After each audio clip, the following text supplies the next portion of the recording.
പ്രിയപ്പെട്ട സുഹൃത്തുക്കളെ, തെരഞ്ഞെടുപ്പിൻ്റെ ഫലം വരാൻ ഇനി 48 മണിക്കൂറുകൾ മാത്രമേ ഉള്ളൂ. മെയ് 4-ാം തീയതി ഉച്ചയോടുകൂടി അടുത്ത 5 വർഷക്കാലം കേരളം ഏത് മുന്നണിയാണ് ഭരിക്കുക എന്നുള്ളത് സംബന്ധിച്ചിട്ടുള്ള ഫലം പുറത്തേക്ക് വരും. ഇതുവരെയുള്ള എക്സിറ്റ് പോളുകളുടെ ഫലങ്ങൾ, പൊതുധാരണ, എന്തിന് CPM-ൻ്റെ പോലും ഉള്ളിലുള്ള വിശകലനം ഒക്കെ അനുസരിച്ച് അടുത്ത 5 വർഷത്തേക്ക് കേരളത്തിൽ ഭരണം നടത്താൻ പോകുന്നത് UDF ആണ് എന്ന് ഏതാണ്ട് തീരുമാനമായിട്ടുണ്ട്. എത്ര സീറ്റുകളാണ് ലഭിക്കാൻ പോകുന്നത്, ആരൊക്കെ ജയിക്കും, ആരൊക്കെ തോൽക്കും എന്നൊക്കെയുള്ള തരത്തിലുള്ള കാര്യങ്ങൾ മാത്രമേ ഇനി അറിയാനുള്ളൂ. CPM-ൻ്റെ ഏറ്റവും പുതിയ വിലയിരുത്തൽ വന്നതായി ഞാനിപ്പോൾ ഈ വീഡിയോ ചെയ്യുന്നതിന് മുമ്പ് എനിക്ക് അറിയാൻ കഴിഞ്ഞത് 50 മണ്ഡലങ്ങളിൽ ന്യൂനപക്ഷ ഏകീകരണം UDF-ന് അനുകൂലമായി നടന്നിട്ടുണ്ട് എന്നാണ്. അതിൽ മുസ്ലിം ന്യൂനപക്ഷങ്ങളുടെ ഏകീകരണവും ക്രിസ്ത്യൻ ന്യൂനപക്ഷങ്ങളുടെ ഏകീകരണവും ഉൾപ്പെടും എന്നാണ്. അതുകൊണ്ട് 50 മണ്ഡലങ്ങളിൽ ന്യൂനപക്ഷ വോട്ടുകളുടെ ഏകീകരണം നടന്നിട്ടുണ്ടെന്ന് LDF തന്നെ, അതായത് CPM തന്നെ ഏതാണ്ട് വിലയിരുത്തിയിരിക്കുന്നു എന്നാണ് നമുക്ക് മനസ്സിലാക്കാൻ. സുഹൃത്തുക്കളെ, ഞാൻ ഈ വീഡിയോയിലൂടെ ഉന്നയിക്കാൻ പോകുന്ന ഏറ്റവും പ്രധാനപ്പെട്ട ഒരു വിഷയം, തെരഞ്ഞെടുപ്പ് റിസൾട്ട് വരുന്ന ദിവസത്തിന് ആ ദിവസം 2012 ഏതാണ്ട് 2012 എന്ന് പറഞ്ഞാൽ 2022, 23, 24, 25 14 വർഷങ്ങൾക്ക് മുമ്പ് മെയ് 4-ാം തീയതി CPM-ൻ്റെ കൊടും ക്രിമിനലുകളാൽ ദാരുണമായി വെട്ടിക്കൊല്ലപ്പെട്ട TP ചന്ദ്രശേഖരൻ്റെ രക്തസാക്ഷി ദിനത്തിലാണ് UDF തെരഞ്ഞെടുപ്പ് ഫലം വരാൻ പോകുന്നതും UDF അടുത്ത തവണ അധികാരത്തിലേക്ക് കയറാൻ പോകും. സുഹൃത്തുക്കളെ, ഞാനിന്ന് ഉന്നയിക്കാൻ പോകുന്ന ചോദ്യം, ഈ മെയ് 4-ാം തീയതി വരുന്ന ഫലത്തോടെ ഉണ്ടാകാൻ പോകുന്ന UDF സർക്കാരിൽ മെയ് 4-ന് ദാരുണമായി CPM-ൻ്റെ കൊടും ക്രിമിനലുകളാൽ കൊല്ലപ്പെട്ട TP ചന്ദ്രശേഖരൻ്റെ ഭാര്യ ശ്രീമതി KK രമ അവർ അടുത്ത മന്ത്രിസഭയിൽ മന്ത്രി ആയിരിക്കുമോ അല്ലയോ എന്നതാണ്. സുഹൃത്തുക്കളെ, പൊതുപ്രവർത്തകൻ എന്നുള്ള നിലയിലും കമ്മ്യൂണിസ്റ്റുകാരൻ എന്നുള്ള നിലയിലും അടുത്ത മന്ത്രിസഭയിൽ ശ്രീമതി KK രമ മന്ത്രി ആയിരിക്കണം എന്നാണ് ഞാൻ ആഗ്രഹിക്കുന്നത്. മന്ത്രിയാകും എന്ന് ഞാൻ വിശ്വസിക്കുന്നു. സുഹൃത്തുക്കളെ, നമ്മളിപ്പോൾ KK രമയെക്കുറിച്ച് നമ്മൾ ചിന്തിച്ചാൽ ഒരു സംശയവും വേണ്ട, കഴിഞ്ഞ 5 വർഷക്കാലത്തെ പ്രതിപക്ഷ നിരയിൽ ഏറ്റവും കൂടുതൽ തിളങ്ങി നിന്ന ഒരു വനിതാ നേതാവ് KK രമയായിരുന്നു എന്ന കാര്യത്തിൽ ഒരു തർക്കവുമില്ല. എനിക്ക് തോന്നുന്നു KK രമയാണ് ആയിരുന്നു UDF-ലെ ഏക വനിതാ അംഗം, അല്ല, ഉമാ തോമസും അംഗമായിരുന്നു. എന്തായാലും പ്രതിപക്ഷ നിരയിലെ ഏറ്റവും തിളങ്ങി നിന്ന ഒരു വനിതാ അംഗം ആരായിരുന്നു എന്ന് ചോദിച്ചാൽ അത് KK രമയായിരുന്നു എന്നുള്ള കാര്യത്തിൽ നമുക്ക് രണ്ടഭിപ്രായം ഉണ്ടാവേണ്ടതില്ല. നിയമസഭയിൽ ഓരോ തവണ രമ പ്രസംഗിക്കാൻ എഴുന്നേൽക്കുമ്പോഴും ഭരണപക്ഷ ബെഞ്ചിൽ 99 സീറ്റുകളുടെ വലിയ ഭൂരിപക്ഷം ഉണ്ടായിരുന്നിട്ടും രമ ഉതിർക്കുന്ന വാക്ശരങ്ങൾ അത് പ്രതിപക്ഷ നിരയിലെ മുഖ്യമന്ത്രി ഉൾപ്പെടെയുള്ളവരുടെ നെഞ്ചകം തകർക്കുമായിരുന്നു എന്നുള്ളത് പലതവണ നമ്മൾ കണ്ടിട്ടുള്ളതാണ്. TP ചന്ദ്രശേഖരൻ്റെ ഭാര്യ എന്നതിനപ്പുറം TP ചന്ദ്രശേഖരൻ്റെ ഭാര്യ ആയിരുന്നു അവർ എങ്കിൽ പോലും അതിനപ്പുറത്ത് ഒരു ഫുൾ ഫ്ലെഡ്ജ്ഡ് കമ്മ്യൂണിസ്റ്റ് രാഷ്ട്രീയക്കാരിയായി വളരാൻ കഴിഞ്ഞ 5 വർഷം കൊണ്ട് രമയ്ക്ക് കഴിഞ്ഞിട്ടുണ്ട് എന്നുള്ള കാര്യത്തിൽ യാതൊരു തർക്കവുമില്ല. അതാത് സമയത്ത് ഉയർന്നു വന്ന രാഷ്ട്രീയ വിഷയങ്ങൾ ജനങ്ങളുടെ ഇടയിൽ ചർച്ചയാക്കാനും ആ രാഷ്ട്രീയ വിഷയങ്ങളിൽ നിയമസഭയിൽ ശക്തമായിട്ടുള്ള പോരാട്ടങ്ങൾ നടത്താനും ശ്രീമതി KK രമയ്ക്ക് കഴിഞ്ഞിട്ടുണ്ട് എന്നുള്ള കാര്യത്തിൽ യാതൊരു തർക്കവുമില്ല.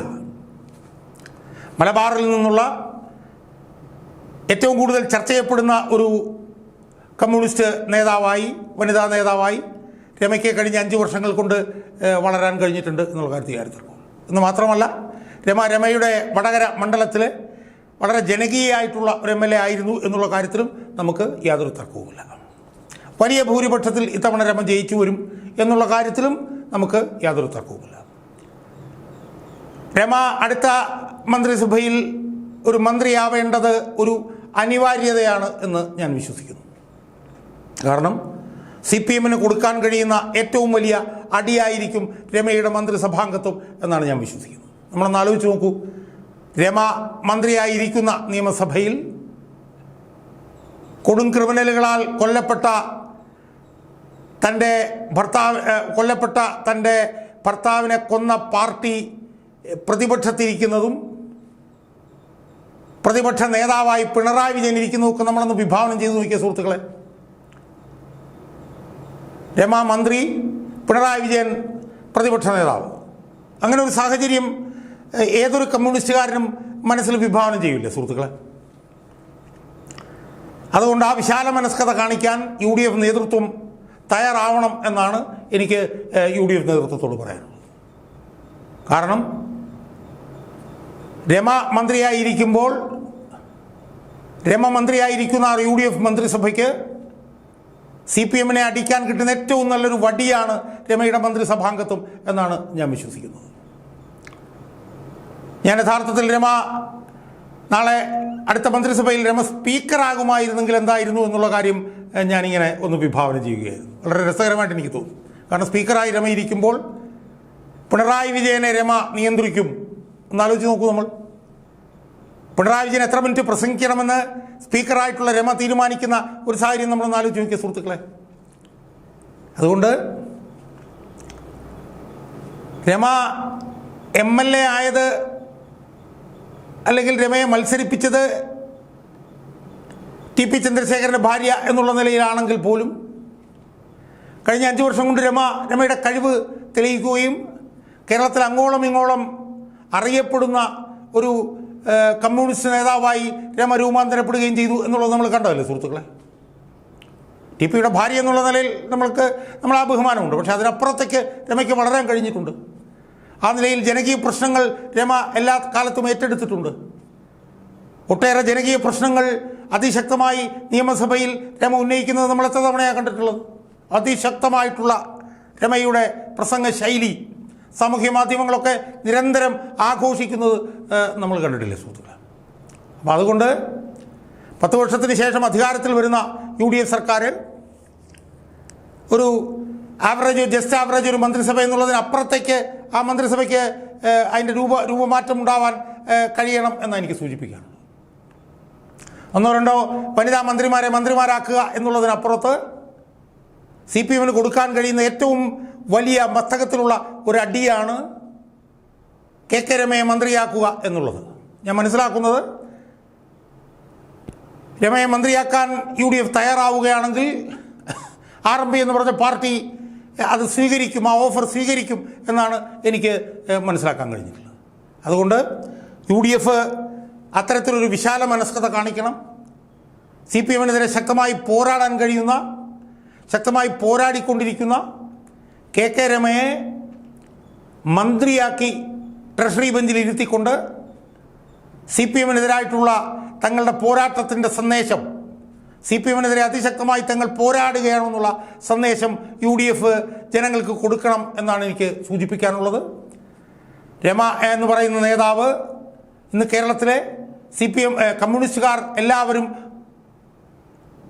ഒരുമിച്ച് ഒന്നായി ഉറ്റുനോക്കുന്ന ഒരു നേതാവായി രമ മാറിയിട്ടുണ്ട്. കമ്മ്യൂണിസ്റ്റുകാർക്ക് വളരെ ആവേശം നൽകുന്ന ഒരു നേതാവായി രമ മാറിയിട്ടുണ്ട്. രമ ഇത്തവണ രണ്ടാമത്തെ പ്രാവശ്യം വടകരയിൽ നിന്ന് വലിയ ഭൂരിപക്ഷത്തോടുകൂടി ജയിച്ചു വരാൻ പോവുകയാണ്. അതുകൊണ്ട് രമയെ അടുത്ത മന്ത്രിസഭയിൽ ഒരു മന്ത്രിയാക്കാനുള്ള ഒരു മഗ്നാനിമിറ്റി, ഒരു വിശാല മനസ്കത UDF കാണിക്കണം എന്നാണ് എനിക്ക് സൂചിപ്പിക്കാനുള്ളത്. CPMന് UDFന് കൊടുക്കാൻ കഴിയുന്ന ഏറ്റവും വലിയ ഒരു അടിയായിരിക്കും രമയുടെ മന്ത്രിസഭാംഗത്വം എന്നുള്ള കാര്യത്തിൽ യാതൊരു തർക്കവുമില്ല. അതുകൊണ്ട് കമ്മ്യൂണിസ്റ്റുകാരെന്നുള്ള നിലയിൽ ശ്രീമതി KK രമ അടുത്ത UDF മന്ത്രിസഭയിൽ ഒരു അംഗമായി ട്രഷറി ബെഞ്ചിൽ ഇരിക്കുന്നതും ശക്തമായി കേരളത്തിലെ കമ്മ്യൂണിസ്റ്റുകാർക്ക് വേണ്ടി പോരാടുന്നതും കാണാൻ ആഗ്രഹിക്കുന്ന ആയിരക്കണക്കിന് കമ്മ്യൂണിസ്റ്റുകാരിൽ ഒരാളാണ് KM ഷാജഹാൻ എന്ന പൊതുപ്രവർത്തകൻ എന്ന് പറയാൻ എനിക്ക് യാതൊരു മടിയുമില്ല.